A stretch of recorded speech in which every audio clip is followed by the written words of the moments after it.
Hello दोस्तों, good evening. Bihar में graduation का नंबर 1 चैनल ऑल इन 84 में आप सबका स्वागत है। हर साल की बात है, इस साल भी आपकी तैयारी को और बेहतर बनाने के लिए हमारी टीम द्वारा हिस्ट्री MIC यूनिट 1 का सभी इंपॉर्टेंट प्रश्न आप लोगों के लिए तैयार किया गया है। यह 2023 से 27 के लिए है। ठीक है, हमने 2 प्रश्न करा दिया है, जो कि आप यूट्यूब पे जाकर देख सकते हैं। अब आगे हम तीसरा प्रश्न की तरफ से बढ़ेंगे।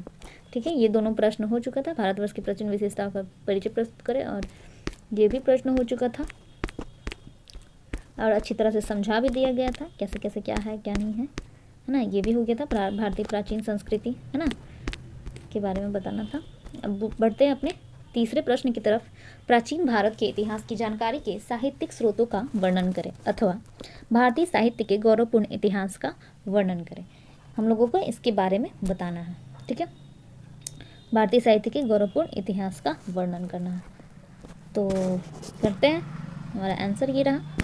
ठीक, मानव की विगत विशिष्ट घटनाओं का ही दूसरा नाम इतिहास है। इतिहास किसे कहते हैं? यानी कि मान लीजिए जो कल हुआ, यानी कि विगत, यानी कि पिछली बार, पिछले साल, पिछले वर्ष या फिर पिछली सदी, जो भी हो, उसमें जो भी घटना है, वैसे घटना तो रोज होती है रोज, लेकिन उसमें क्या है, उसमें विशिष्ट घटनाओं का, यहाँ पे दे रहा है विगत विशिष्ट घटनाओं का।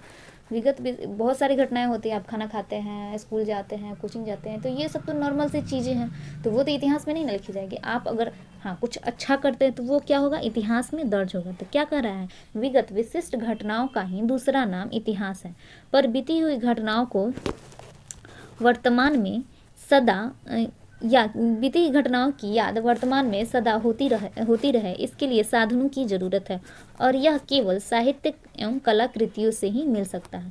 प्राचीन भारत के पास इसका अभाव नहीं था। अच्छा ठीक है, ये सब चीज़ें तो समझ लिए। अब हम लोगों को अपने प्राचीन भारत के बारे में या फिर किसी भी चीज़ के इतिहास के बारे में जानना होगा, तो हम लोग किस साधन से जान सकते हैं? साहित्यिक स्रोत है, और 2 स्रोत है। पहला है साहित्यिक स्रोत और दूसरा है पुरातात्विक स्रोत। अगर हमको किसी इतिहास की जानकारी चाहिए तो साहित्यिक स्रोत, और दूसरा हो जाता है पुरातात्विक स्रोत। ठीक है, इसको 2 भागों में। तो यहाँ पे हम लोगों को साहित्यिक स्रोत के बारे में बताना है। हालांकि मैं पुरातात्विक स्रोत किसे कहते हैं इसके बारे में बता देती हूँ। पुरातात्विक स्रोत वो हो गया जिसमें, जैसे आप एग्जाम्पल फॉर मान लीजिए हड़प्पा की संस्कृति होगी। ठीक है, हड़प्पा। अब हड़प्पा में हम लोग जानते हैं कि उनका नगर कैसा था, उनकी सभ्यता कैसी थी, उनका विकास कैसे हुआ, है ना। इन सब चीज़ों को हम लोग आसानी से जानते हैं उसके बारे में। अशोक का बौद्ध स्तूप हो गया, बौद्ध मंदिर हो गए, प्राचीन मंदिरें जब हो गई, ये सब चीज़ें क्या हो गई हमारी, यानी कि जो भी पत्थर पे लिखी हुई हो, जिनको वैसे साक्ष्य, उदाहरण के तौर पे हम लोग कह सकते हैं वैसे साक्ष्य जिनका लिखित में रूप में कोई वर्णन नहीं है, उसे हम लोग क्या कहते हैं, पुरातात्विक साक्ष्य कहते हैं, है ना। इतिहास को जानने का, मंदिर है, बहुत बड़ी बड़ी मंदिर है, दक्षिण में चले जाइएगा, दक्षिणी भारत में तो बहुत मंदिर है। आपने बिहार में बौद्ध स्तूप है ना, बौद्ध मंदिर है, बौद्ध मठ है। तो इस सब चीज़ों से क्या इसके बारे में क्या पता चलता है कि हाँ, यहाँ पे बौद्ध धर्म का विस्तार हुआ, जैन धर्म का विस्तार हुआ, है ना। तो ये सब चीज़ों का कैसे पता चलता है, स्तूपों से पता चलता है ना। आपके चंपारण में स्तूप है, गया में, ये सब जगह पे बहुत सारे स्तूप मिले हैं। तो इन सब चीज़ों से क्या जानकारी मिलता है कि हाँ, यहाँ पे बौद्ध धर्म का काफ़ी प्रचार प्रसार था, है ना। इस सब चीज़ को अशोक ने बनवाया था। तो यही हमारे क्या हो गए, पुरातात्विक स्रोत हो गया। तो ये भी मदद करते हैं हमारे इतिहास को जानने में। ठीक है, अब आते हैं साहित्यिक स्रोत। साहित्यिक स्रोत में यानी वो हो गया जो जिसमें साहित्य का मतलब क्या होता है, लिखना। ठीक है, साहित्य मीन्स एक तरह से लिखावट होगा कि हाँ, कोई क्या लिखा है किसी चीज़ के बारे में, वो सब क्या हो गया, इतिहास को जानने के लिए क्या होगा, साहित्यिक स्रोत होगा। ठीक है, तो बढ़ते हैं आगे। इन सब चीज़ों को समझना बहुत ज़रूरी हो जाता है। अगर आप समझ लेते हैं तो आसानी से लिख भी पाएंगे, है ना। अतः निश्चित रूप से यह नहीं कहा जा सकता कि भारतीयों को इतिहास की घटना से प्रेम नहीं था। अंतर केवल दृष्टिकोण का। वास्तव में आज तो इतिहास की परिभाषा ही बदल गई है। ठीक है, प्राचीन आर्यों ने इतिहास की परिभाषा दी थी। चलिए, जो भी दिए थे उसको ये नहीं होना चाहिए था। ठीक है, ये लाइन। ठीक है, चलिए बढ़ते हैं अपने साहित्यिक स्रोत। जब भी क्वेश्चन लिखेंगे हम लोग पॉइंट देकर लिखेंगे। ठीक है, ये साहित्यिक स्रोत हो गया। अब साहित्यिक स्रोत में क्या क्या होंगे, ये इस बारे में, इस सब चीज़ के बारे में देखते हैं। साहित्यिक स्रोत के अंतर्गत आए जाएंगे हमारे वेद, रामायण, पुराण, महाभारत, ये सब क्या हो गया, साहित्यिक स्रोत हो गए। उस वक्त के कालक्रम क्या हुआ था, उस वक्त कैसी घटना हुई, कैसे उस वहाँ का समाज था, ये सब चीज़ों के बारे में इसमें हम लोगों को जानकारी मिल जाती है। चलिए वेद के बारे में जानते हैं। वेद आर्यों के प्राचीनतम ग्रंथ है, ग्रंथ वेद है। वेद कितने हैं, 4 हैं। तो ये ऑब्जेक्टिव में भी क्वेश्चन पूछ सकता है कि वेद कितने हैं, ठीक है। तो ऋग्वेद, सामवेद, यजुर्वेद तथा अथर्ववेद, चारों में इतिहास की सामग्री मिलती है, पर ऋग्वेद इसमें अधिक महत्वपूर्ण है और यह सबसे पुराना है। तो ऑब्जेक्टिव में ये भी पूछा जा सकता है कि सबसे पुराना धर्म ग्रंथ कौन सा है, तो ये हो जाएगा हमारा ऋग्वेद, ठीक है। ऋग्वेद ये रहा, ऋग्वेद सबसे पुराना धर्म मतलब वेद हो गया, ठीक है। इसे आर्यों की प्राचीनतम स्थिति का पता चलता है, ठीक है। उस वक्त के समाज कैसी थी, उस वक्त की संस्कृति कैसी थी, उनके बारे में, आर्यों के बारे में पता चलता है, ठीक है। तो ये चीज़ समझ गए कि वेद से हमें क्या क्या साहित्यिक स्रोत मिलता है। तो उनके सभ्यता और संस्कृति कैसी थी क्या नहीं थी, इन सब चीज़ों के बारे में पता चलता है, ठीक है। सामाजिक स्थिति कैसी थी, धार्मिक आचरण कैसा था, ये सब चीज़ की जानकारी हमें वेद से मिलती है। चलिए वैदिक ग्रंथ। वैदिक ग्रंथों की तथा संहिताओं की गद्य टीकाओं को ब्राह्मण कहा जाता है। यानी कि वैदिक जो भी ग्रंथ थे और उनके संहिताओं, यानी कि संहिता मतलब हो गया इसके पोएम जो भी होते हैं, उनके साथ का संलग्न जो कुछ ग्रंथ रहते हैं, तो उसको संहिता कहते हैं। इसको क्या कहा जाता है रूप से, ब्राह्मण कहा जाता है। इनके द्वारा प्राचीन राजाओं के राज्याभिषेक एवं उनके नाम का ज्ञान प्राप्त होता है, ठीक है। इनके द्वारा हमें क्या प्राप्त होता है, प्राचीन राजाओं का राज्याभिषेक कैसे होता है, इन सब चीज़ों के नियमों के बारे में दिया हो गया है ना, उनका नाम क्या था, ये सब चीज़ों के बारे में ज्ञान प्राप्त होता है। अब नाम ही लिखा होगा तब पता चलेगा ना जी, हाँ कि भारत में ये राजा हुए, तो वो क्या हो गया, वो भी हमारे लिए क्या हो गया, इतिहास का एक स्रोत हो गया। इतिहास जानने के लिए एक स्रोत हो गया कि हाँ हमारे भारत में उनका नामकरण ऐसे होता था, उनका राज्याभिषेक ऐसे होता था, है ना। तो ये सब चीज़ें हैं। इतिहास के सुप्रसिद्ध राजा परीक्षित तथा उसके काफ़ी बाद तक के भारतीय इतिहास का ज्ञान मिलता है। इसमें क्या क्या मिलता है, इतिहास के काफ़ी प्रसिद्ध उस वक्त, ठीक है, उस वक्त के परीक्षित जो राजा थे वो काफ़ी मतलब सुप्रसिद्ध थे, बहुत ही फेमस थे, तो इनके बारे में इसमें लिखा हुआ मिलता है, ठीक है। इतिहास के सुप्रसिद्ध उस उपनिषद भी कई हैं, उनमें बिंबसार के पूर्व तक के इतिहास के साथ साथ प्राचीन आर्यों के आध्यात्मिक विकास का पूर्ण ज्ञान प्राप्त होता है। यानी कि प्राचीन आर्यों के कैसे कैसे थे, उसमें बिंबसार जो शासक थे उनके बारे में ही भी लिखा हुआ मिलता है, ठीक। वेदांग। अब चलते हैं वेदांग। वेदों को भली भांति समझने के लिए वेदांग की रचना की गई। जैसे हमारी संस्कृत बुक है, उसको समझने के लिए हम लोग आजकल मतलब बचपन से ही हम लोग पढ़े हैं ना, व्याकरण पढ़े हैं, संस्कृत व्याकरण पढ़े हैं, हिंदी को समझने के लिए हिंदी व्याकरण पढ़े हैं, इंग्लिश को समझने के लिए इंग्लिश व्याकरण पढ़े, तो वैसे ही वेदों को समझने के लिए वेदांग की रचना की गई थी, ठीक है। तो वेदांग यहाँ पे देखेंगे, कालांतर में वैदिक अध्ययन की विशिष्ट विद्याओं की शाखाओं का जन्म हुआ जो वेदांग के नाम से विख्यात है। वेदांग 6 है, शिक्षा, कल्प, व्याकरण, निरुक्त, छंद और ज्योतिष, ठीक है। ज्योतिष विद्या जो आज हम लोग देखते हैं यूट्यूब पर या फिर पंडित जी लोग कहते हैं, तो वो सब चीज़ें पूर्व में ही लिखी गई हैं। वो ज्योतिष विद्या यहीं से सब लिया गया है। हम लोग व्याकरण पढ़ते हैं तो उससे संबंधित वो व्याकरण होगा, जो भी वो उस समय का होगा उससे संबंधित व्याकरण होगा, है ना। निरुक्त पढ़ते हैं, छंद पढ़ते हैं, हिंदी में हम लोग निरुक्त पढ़ते हैं, निरुक्त छंद, तो वो सब चीज़ें हैं। उन सब चीज़ों को समझने के लिए कि हाँ कैसे कैसे इसका रचना हुआ है, ठीक है। तो इसमें भी एक साहित्यिक स्रोत का पता चलता है। रामायण एवं महाभारत, ये तो काफ़ी फेमस है, सभी लोग जानते होंगे। वैदिक साहित्य के पश्चात भारतीय इतिहास के 2 स्तंभ रामायण एवं महाभारत का आविर्भाव होता है। रामायण से तत्कालीन राजनैतिक, सामाजिक एवं धार्मिक स्थिति का ज्ञान प्राप्त होता है। रामायण के अध्ययन से ही आर्यों तथा यवनों एवं शकों के संघर्ष का वर्णन प्राप्त होता है। अब देखिए रामायण के बारे में कहा जा रहा है कि रामायण से भी क्या होता है, वैदिक साहित्य का भारतीय इतिहास के मतलब पता चलता है। भारतीय इतिहास के एकदम मजबूत जो खंबे हैं तो वो है रामायण और महाभारत। उसमें भी रामायण से हम लोग ये जानते हैं कि उस वक्त का शासन पद्धति कैसा था, वहाँ का समाज कैसा था, वहाँ के राजा कैसे रहते थे। देखिए हमारे श्री राम जो है अपने माता पिता की आज्ञा पालन करने के लिए 14 वर्ष के वनवास कर लिए। आज के ज़माने में कोई करेगा, कोई प्रॉपर्टी अपना छोड़ के जाएगा, वनवास नहीं करेगा। तो वो सब उस वक्त की संस्कृति कैसी थी, उस वक्त की सभ्यता कैसी थी, इन सब चीज़ों के बारे में जानकारी हमें किससे मिलती है, रामायण से मिलती है। उस वक्त के कौन कौन से राजा हुए, श्रीलंका जाकर उन्होंने अपनी पत्नी को छुड़ाया है ना, सीता माता को वापस ले आया, उनसे युद्ध किया। तो इन सब चीज़ों के बारे में पता चला कि हाँ राम भी क्या थे, एक राजा थे, और एक रावण भी क्या था, राजा था, जो कि श्रीलंका से था। तो उन सब चीज़ों के बारे में, इतिहास के बारे में कनेक्ट करके देखें तो पता चल रहा है ना कि हाँ, एक श्रीलंका यानी कि बहुत पहले से हम लोगों का श्रीलंका से रिश्ता रहा है, श्रीलंका से आना जाना, या फिर ये रहा है कि हाँ, श्रीलंका उस वक्त से था, वहाँ पे भी लोग रहते थे, वहाँ पे भी कोई संस्कृति रहती थी। तो इन सब चीज़ों के बारे में पता चलता है। चलिए, महाभारत के रचयिता व्यास हैं, यानी कि देखिए इसको ऑब्जेक्टिव में भी पूछा जा सकता है कि महाभारत के रचयिता कौन है, तो इनका नाम पूरा होता है वेद व्यास। ठीक है, तो व्यास भी अगर कहेंगे तो चलेगा। ठीक है, महाभारत पुराने जमाने के धर्म, राजनीति एवं समाज पर प्रकाश डालता है। इसमें तिथि क्रमानुसार इतिहास का सर्वथा अभाव है और कल्पित कथा रहने से भी इसका इतिहास निकालना कठिन हो जाता है। फिर भी यह मानना होगा कि दोनों महाकाव्य तत्कालीन सामाजिक और धार्मिक स्थिति का निश्चय ही ज्ञान देते हैं। अब देखिए, रामायण और महाभारत के साथ क्या है कि उसमें तिथि क्रम नहीं है। ठीक है, आप जैसे फर्स्ट डिवीजन पास किए, लेकिन किस तिथि को पास किया आपको मालूम है, मालूम होना चाहिए, है ना। तो हाँ, फलाना फर्स्ट किया था, तो उस तिथि को आप प्रमाण दिखाइएगा ना कि हाँ साहित्यिक स्रोत है, तो उसमें तिथि रहना चाहिए। ठीक है, तो उन सब तिथि, डेट, किस डेट को वनवास मिला, किस डेट को राम जी का विवाह हुआ, किस डेट को रावण मारा गया, ये सब चीज़ों, इन सब तिथियों का क्या है, उसमें सर्वथा अभाव है। इसके कारण थोड़ा सा मतलब उन पे विश्वास करना, और कथा भी बहुत थोड़ा सा अलग अलग टाइप का है।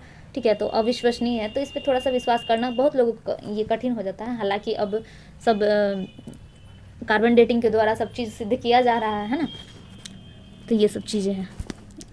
इसमें आर्य एवं द्रविड़ संस्कृतियों के समन्वय का भी ज्ञान प्राप्त होता है। ठीक है, इस प्रकार इसमें आर्य एवं द्रविड़ संस्कृतियों का समन्वय कैसे हुआ था, इस सब चीज़ों के भी बारे में प्राप्त होता है जानकारी। ठीक है, पुराण एवं स्मृतियाँ, इसके बाद पुराण आते हैं। इसकी संख्या कितनी है, 18 है। तो आपको ऑब्जेक्टिव में पूछा जा सकता है कि पुराणों की संख्या कितनी है। ठीक है, तो इसकी संख्या कितनी है, 18 है। इसकी रचना का श्रेय लेमहर्ष अथवा उसके पुत्र उग्रश्रवा को दिया गया है। ठीक है, पुराणों के रचयिता कौन है, तो लेमहर्ष अथवा उनके पुत्र उग्रश्रवा है। ठीक है, पुराणों में नंद मौर्य, शुंग, कण्व, आंध्र, गुप्त, सातवाहन की वंशावलियाँ प्राप्त होती है। इस प्रकार हम देखते हैं कि पुराणों में प्राचीन काल से लेकर गुप्त काल तक का इतिहास मिलता है। ठीक है, पुराण एवं स्मृतियों से हमें ज्ञान होता है कि उस वक्त इसकी संख्या कितनी थी, 18 थी, और इसकी रचना किसने किया था, लेमहर्ष अथवा उसके पुत्र उग्रश्रवा ने किया हुआ था। और इसमें नंद वंश के बारे में पता चलता है, शुंग वंश के बारे में पता चलता है, कण्व वंश के बारे में पता चलता है, गुप्त वंश के बारे में पता चलता है, और उनकी वंशावलियों के बारे में भी पता चलता है। तो ये भी एक स्रोत है कि हाँ, कौन से राजा हुए, क्या हुए, उस वक्त की सभ्यता और संस्कृति कैसी थी। तो जानने में क्या हमारे पुराण भी क्या करते हैं, हमारी मदद करते हैं। ठीक है, स्मृतियों का भी इतिहास के लिए काफ़ी महत्व है। जैसे मनु, विष्णु, नारद, बृहस्पति आदि स्मृतियाँ तत्कालीन समाज एवं धर्म का अच्छा बोध कराती हैं। ठीक है, ये लोग मनु, विष्णु, नारद स्मृति जो है ये सब काफ़ी फेमस है, और उस वक्त की तत्कालीन जो समाज, धर्म और राजनीतिक स्थिति का अच्छा बोध कराती हैं। ठीक है, जैन ग्रंथ एवं बौद्ध ग्रंथ। जैन ग्रंथ तो पूर्णतः धार्मिक है। ठीक है, जैन ग्रंथ जो है पूर्णतया धार्मिक है। ठीक है, जैसे हम लोगों का धार्मिक बुक रामायण हो गया, महाभारत हो गया, वैसे ही जैन लोगों का धार्मिक ग्रंथ कौन सा हो गया, जैन ग्रंथ हो गया, उनका पूर्णतः धार्मिक ग्रंथ हो गया। इसमें सभी भारतीय इतिहास का सामग्री मिलती है। ठीक है, इसमें सभी भारतीय इतिहास का क्या मिलता है, सामग्री मिलती है। बौद्धों ने भी अपार साहित्य की रचना की। इसमें सूत विजय, अभिधम, त्रिपिटक का काफ़ी महत्व है। सूत विजय, अभिधम, पिटक, त्रिपिटक ये सब क्या है, बौद्धों की महत्वपूर्ण रचनाएं हैं। इसमें बौद्ध संघों के संगठन का पूर्ण वितरण और उनके समय की राजनीतिक दशाओं का अच्छा ज्ञान प्राप्त होता है। ठीक है, बौद्ध ग्रंथों में क्या प्राप्त होता है, उनके उसके समय की राजनीतिक दशा कैसी थी। ठीक है, उन सब चीज़ों के बारे में, उसमें संगठन कैसे बनता था, कैसे सम्मेलन होता था उनका। ठीक है, इन सब चीज़ों के बारे में जानकारी मिलती है। बौद्ध ग्रंथों में जातक को दूसरा स्थान है। ठीक है, इसमें बौद्ध ग्रंथों में जातक का कौन सा स्थान है, दूसरा स्थान है, यानी कि सबसे सेकंड में। जैसे हम लोग फर्स्ट में रामायण को प्रिपेयर करते हैं, उसके बाद सेकंड में महाभारत को करते हैं, तो वैसे ही बौद्ध ग्रंथों में जातक का दूसरा स्थान है। ठीक है, इसकी संख्या 549 है। ठीक है, इसमें 3री सदी ईस्वी पूर्व सभ्यता के इतिहास पर प्रकाश पड़ता है। ये मौर्य वंश के इतिहास के लिए बड़े महत्वपूर्ण है। जो मौर्य वंश, देखिए अब बौद्ध धर्म में जो है, बौद्ध धर्म को किसने शरण दिया था, मौर्य वंश ने। उससे क्यों दिया था, क्योंकि उससे चंद्रगुप्त मौर्य अशोक जुड़ गया था। अब अशोक जुड़ गया था, और जैन धर्म में से भी चंद्रगुप्त मौर्य जुड़ा हुआ था। तो उस सब चीज़ों के बारे में वो ज़्यादा लिखेंगे कि हाँ, राजा ने मेरे लिए ये किया, वो किया। हालांकि अशोक ने काफ़ी कुछ किया था बौद्ध धर्म के लिए। बौद्ध धर्म जब अपनाया, उसके बाद बौद्ध धर्म पर की प्रचार प्रसार के लिए अपने पुत्र को और पुत्री को श्रीलंका तक भेजा था कि हाँ जाओ हमारे बौद्ध धर्म का प्रचार प्रसार कराओ, उनके लिए स्तूप का निर्माण कराया कि हाँ कैसे जीवन यापन करना है ना। तो उन पे क्या इन सब चीज़ों के बारे में किससे पता चलता है? इन लोगों के ग्रंथ से कि हाँ मौर्य राजा ऐसे थे वैसे थे, ठीक है, इन्होंने हमारे लिए ये सब किया ये नहीं किया, है ना। इन सब चीज़ों के बारे में जानकारी हमें किससे मिलती है? बौद्ध और जैन ग्रंथों से, ठीक। लौकिक साहित्य, धार्मिक साहित्य के अलावा लौकिक साहित्य से भी इतिहास का काफ़ी ज्ञान होता है, ठीक है। कई ऐतिहासिक ग्रंथ हैं जिसमें राजाओं और उनके शासन का वर्णन मिलता है। राजतरंगिणी को यदि भारतवर्ष की प्रथम महाग्रंथ कहा जाए तो अनुचित नहीं होगा, ठीक है। इसकी रचना 1149 में हुई थी। कश्मीर के सभी राजाओं का वर्णन राजतरंगिणी में क्रमानुसार दिया गया। अब बताइए हमको इसमें, देखिए इसमें क्या कहा जा रहा है? भारत का, यदि राजतरंगिणी को भारत का प्रथम महाग्रंथ कहा जाए तो अनुचित नहीं होगा। अब देखिए एक राजतरंगिणी को ही भारत का प्रथम महाग्रंथ क्यों कहा गया है? आप सोचिए, वो इसलिए क्योंकि इसकी रचना कब हुई थी ये डेट दिया हुआ है ना। इसमें तिथि क्रम सब राजाओं का क्या है? वर्णन है, क्रमानुसार दिया गया है कि ये राजा हुए उसके बाद ये राजा हुए उसके बाद ये राजा हुए, है ना। इन सब चीज़ों के बारे में बताया गया है, इनमें डेट एकदम से मेंशन किया गया है कि हाँ डेट वाइज है, तो इसीलिए काफ़ी प्रमाणिक भी हो जाता है और क्या हो जाता है, ये भारत का प्रथम महाग्रंथ भी हो जाता है इसके साहित्य को जानने के लिए, ठीक है। चलिए, अर्ध ऐतिहासिक ग्रंथ। कुछ अर्ध ऐतिहासिक ग्रंथ हैं जिनका प्रकट उद्देश्य इतिहास तो नहीं, किंतु उनकी रचना शैली ऐतिहासिक होने के कारण उनमें ऐतिहासिक घटनाओं की झलक मिलती है। इसमें पाणिनि की अष्टाध्यायी है जो एक ब्राह्मण ग्रंथ होते हुए भी मौर्यों के पहले और बाद की राजनीतिक दशा पर प्रकाश डालता है, ठीक है। मुद्रा राक्षस नाटक में विशाख दत्त ने चंद्रगुप्त की गद्दी पर बैठने के बाद के संघर्षों और उसके दंड विधान की कठोरता पर अच्छा से प्रकाश डाला है। अब देखिए अर्ध ऐतिहासिक ग्रंथ बहुत से, जैसे यहाँ पे राजतरंगिणी है, तो राजतरंगिणी इसमें भी क्या है, इसमें ये राजतरंगिणी के द्वारा मौर्यों के पहले और मौर्य के बाद कौन कौन से हुए, उनकी राजनीतिक दशा कैसी थी क्या थी, उस पर क्या करता है, प्रकाश डालता है। मुद्रा राक्षस क्या है? इसके लेखक है विशाख दत्त, ठीक है। मुद्रा राक्षस क्या है? इसके लेखक क्या है? विशाख दत्त है। ये काफ़ी इंपॉर्टेंट क्वेश्चन हो जाता है, इसको याद कर लीजिएगा ऑब्जेक्टिव में, ठीक है।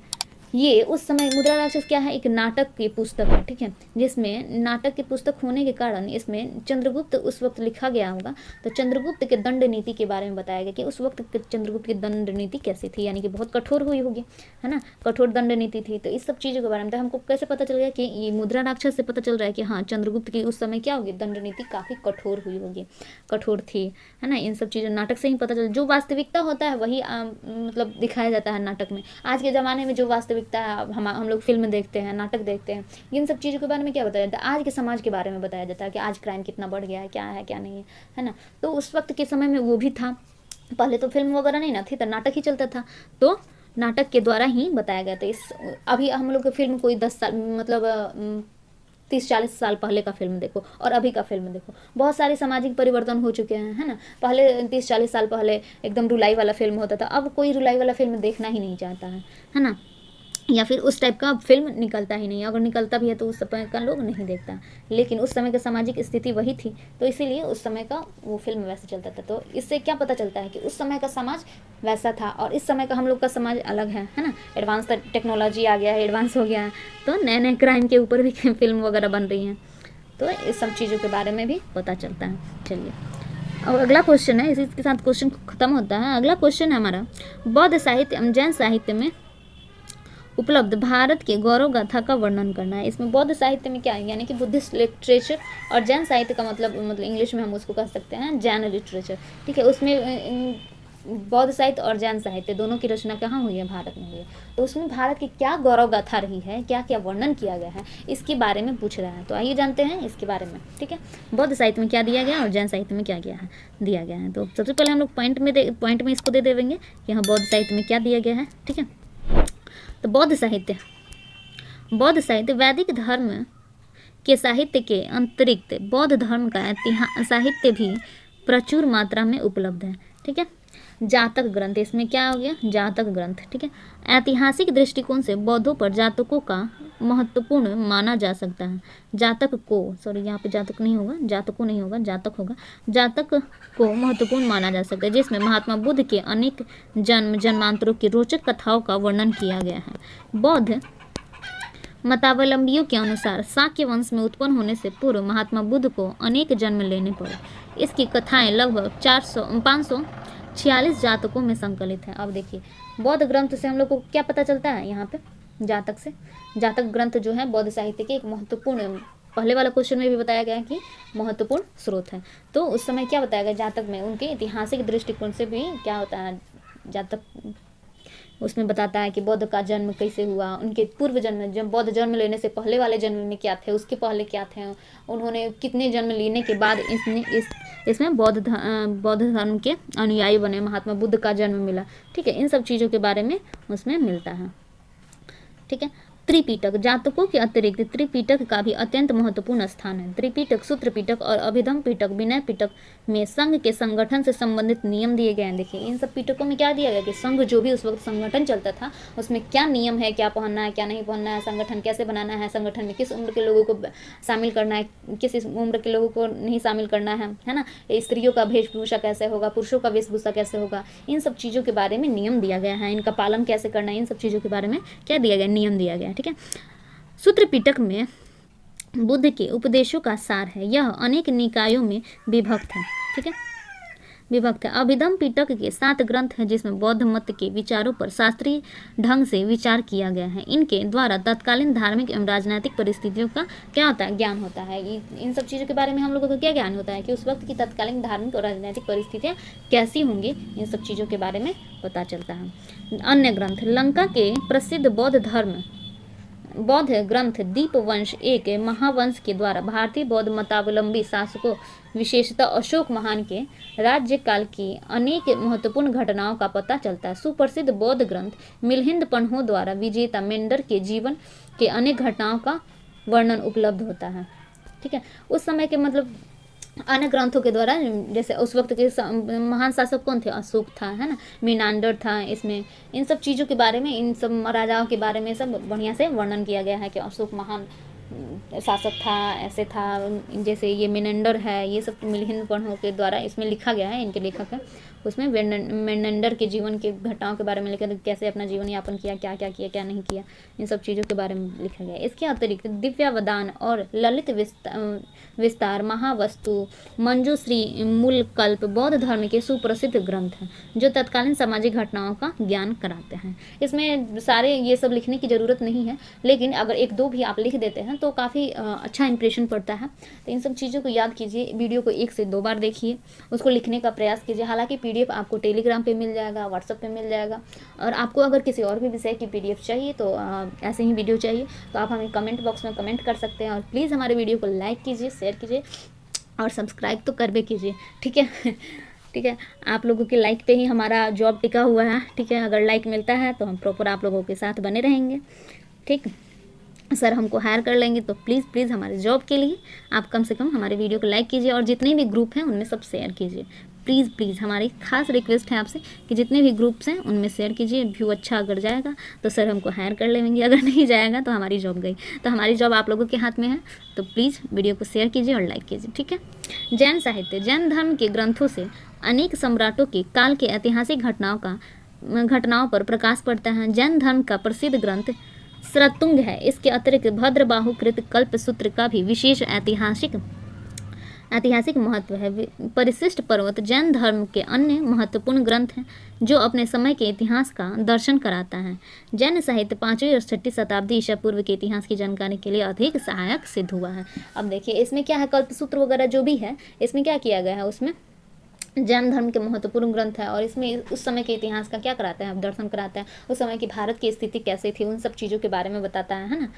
और खासकर 5वीं और 6वीं शताब्दी के ईसा पूर्व के इतिहास के लिए ये काफ़ी सहायक सिद्ध हुआ है कि उस समय का जीवन यापन वगैरह ये सब राजनीतिक दृष्टिकोण ये सब कैसा था, है ना।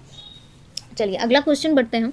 प्राचीन महाकाव्यों से अपना परिचय प्रस्तुत करें। ठीक है, रामायण एवं महाभारत के अतिरिक्त अन्य महाकाव्यों का भी परिचय दें। या क्वेश्चन घुमा के भी पूछ सकता है कि रामायण महाभारत प्राचीन महाकाव्यों से अपना परिचय प्रस्तुत करें, क्या है उनके बारे में बताएं। या फिर ये भी दे सकता है कि हाँ रामायण महाभारत के अतिरिक्त अन्य महाकाव्यों का भी परिचय दे। तो ये पूछेगा कुछ भी, आपको इसका जवाब दे देना है। ठीक है, अथवा में ये क्वेश्चन, हाँ यहाँ पे और तो लिखा ही है। ठीक है, ये पूछा जा सकता है। ठीक है, क्वेश्चन कितना हो घुमा के अगर आपको देवे, आपको घूमना नहीं है। इन सब 5 क्वेश्चन को अगर आप पढ़ लेते हैं, वीडियो एक बार देख लेते हैं, समझ लेते हैं, क्योंकि कोचिंग तो हर जगह उपलब्ध है नहीं, ठीक है। तो आप लोगों के लिए सर का बहुत अच्छा पहल है कि आप लोग यूट्यूब के माध्यम से पढ़िए, ठीक है। आप लोगों के लिए ये किया जा रहा है, क्योंकि कोचिंग वगैरह का फीस काफ़ी हाई होने जा रहा है, हो भी गया है, हर बच्चे को उपलब्ध भी नहीं हो पाता है। गाँव में बहुत अंदर गांव में रहते हैं बच्चे, तो मोबाइल आजकल सबके पास है, तो आप लोग आसानी से पढ़ सकते हैं, ठीक है। चलिए आगे बढ़ते हैं। रामायण एवं महाभारत सहित अन्य महाकाव्यों का भी परिचय, ठीक है। प्राचीन महाकाव्यों में रामायण और महाभारत की उनको प्रथम स्थान दिया गया है। उनके बाद भी कालिदास, अश्वघोष, भारवी, भट्टी, माघ, रत्नाकर, श्रीहर्ष आदि महाकाव्य हुआ, जिनका वर्णन आगे दिया गया है जी, ठीक है। इसमें देख कर लिखना है। अब चलिए हम बताते हैं रामायण के बारे में। यहाँ पे कलर नहीं किया गया है, लेकिन आप लोग जब लिखिएगा तो इसको कलर पेन से लिखिएगा, ठीक है। रामायण को संस्कृत का आदि काव्य तथा इसके रचयिता को आदि कवि कहा जाता है। रामायण के ही अनुसार तमसा के तीर पर स्नान के लिए गए वाल्मीकि ने व्याध द्वारा निहत क्रौंच पंक्षी को देखा। उनके हृदय में काव्य रचना की प्रेरणा हुई। भारतीय परंपरा के अनुसार वाल्मीकि की स्थिति दशरथ और राम के समय में थी। उन्होंने रामायण की रचना राम के जीवन काल में ही पूरी कर ली थी। अब देखिए रामायण के यहाँ पे हम लोगों के ऑब्जेक्टिव में पूछा जा सकता है कि रामायण के रचयिता कौन थे, तो इनके रचयिता कौन थे, वाल्मीकि ने की हुई थी। ऑब्जेक्टिव में इसको याद रखेंगे, ठीक है। और उस वक्त इन्होंने क्या किया, तमसा नदी के तीर पर स्नान कर रहे थे और कोई 2 क्रौंच पंक्षी थे और उनको कोई बाण मार दिया। तो वो स्नान करके निकल रहे थे, तो उनके मन में आया कि चलो काव्य की रचना करते हैं। तो उन्हीं के मन में आया और उसकी बैठे रचना करने के लिए, और लिखते एक कहानी लिख दी है, और जो कि राम के जीवन से संबंधित थी। उन्होंने बताइए राम के जन्म से पूर्व ही, जन्म के समय ही उन्होंने क्या लिखा, राम के जीवन के बारे में संपूर्ण कहानी लिख दी कि इनको वनवास मिलेगा, इनको राज्य गद्दी छोड़ना पड़ेगा, है ना, सीता माता को श्रीलंका जाना पड़ेगा, उनका हरण होगा, वानरों के साथ युद्ध होगा, वानर सेना उनके रावण के साथ युद्ध होगा, उनका साथ देगी, इन सब चीज़ों के बारे में, उनका लव कुश का पुत्र होंगे, है ना, इन सब चीज़ों के बारे में लिख दिए थे। सोचिए उस वक्त के मुनि कितने महान होंगे, है ना। तो इन सब चीज़ों का वर्णन है इसमें। उन्होंने रामायण की रचना राम के जीवन काल में ही पूरी कर। लौह कुश ने राम की राज्यसभा में जाकर रामायण का गान भी किया था, ठीक है ना। वो कथा सुनाते हैं राम हनुमान हम कथा सुनाते, ऐसा करके कोई गाना है ना, तो वही सब है। रामायण में राम की कथा कही गई है। इसमें उनके जन्म से लेकर मृत्यु तक का पूरा विवरण है। राम का जन्म, वनवास, सीता हरण, वानरों से मित्रता, ठीक है, लंका पर आक्रमण, रावण वध, राम का राज्याभिषेक, सीता का निर्वासन मीन्स होता है कि वनवास, फिर से उनका बाहर जाना, सीता द्वारा लव कुश का जन्म, राम का अश्वमेघ यज्ञ, सीता का पुनः राज्यसभा में उपस्थित होना, सीता का पृथ्वी के गर्भ में प्रवेश, राम आदि भाइयों का स्वर्गारोहण आदि मुख्य घटनाएं। रामायण में राम के चरित्र जिस प्रकार वर्णित है उसमें राम के युग पुरुष और भगवान का अवतार बना दिया, ठीक है। हजारों वर्षों से भारत के वासी राम का भगवान के रूप में पूजन कर रहे हैं। रामायण को सब स्थानों पर धर्म ग्रंथ के समान आदर और मान्यता दी जाती है। अब सोचिए ये एक धर्म ग्रंथ में उन्होंने ऐसा लिखा, पहले भी बता चुके हैं कि उनका रावण वध है, राम का अभिषेक, सीता का निर्वासन, सीता द्वारा लव कुश का जन्म आदि सभी चीज़ों का क्या किया गया है, वर्णन किया जा चुका है, ठीक है। उनका पृथ्वी में समाना, है ना, राम आदि भाइयों का स्वर्गारोहण, उनका पृथ्वी में कैसे गए, क्या हुआ, इन सब चीज़ों के बारे में विस्तृत से वर्णन किया जा चुका है पहले ही, ठीक है। और उसमें उनके कर्म और उनका प्रभाव ऐसा था कि राम को क्या किया गया, युग पुरुष और भगवान का क्या माना गया, अवतार बना दिया गया। हालांकि जितना श्री राम ने किया है उतना तो अन्य पुरुष कर नहीं सकते, इसलिए भगवान को श्री राम भगवान का अवतार मान लिया गया, ठीक है। और हजारों वर्ष से क्या हम लोग उनकी पूजा कर रहे हैं, है ना। अभी उनके नाम पे भव्य मंदिर का भी निर्माण हो रहा है, ठीक है। तो रामायण में सब स्थानों पर रामायण को क्या होता है, और हम लोग क्या करते हैं, हिंदू धर्म के लोग उनको रामायण को क्या करते हैं, धर्म ग्रंथ के समान आदर और मान्यता दिया जाता है, ठीक है। अब महाभारत के बारे में जानते हैं।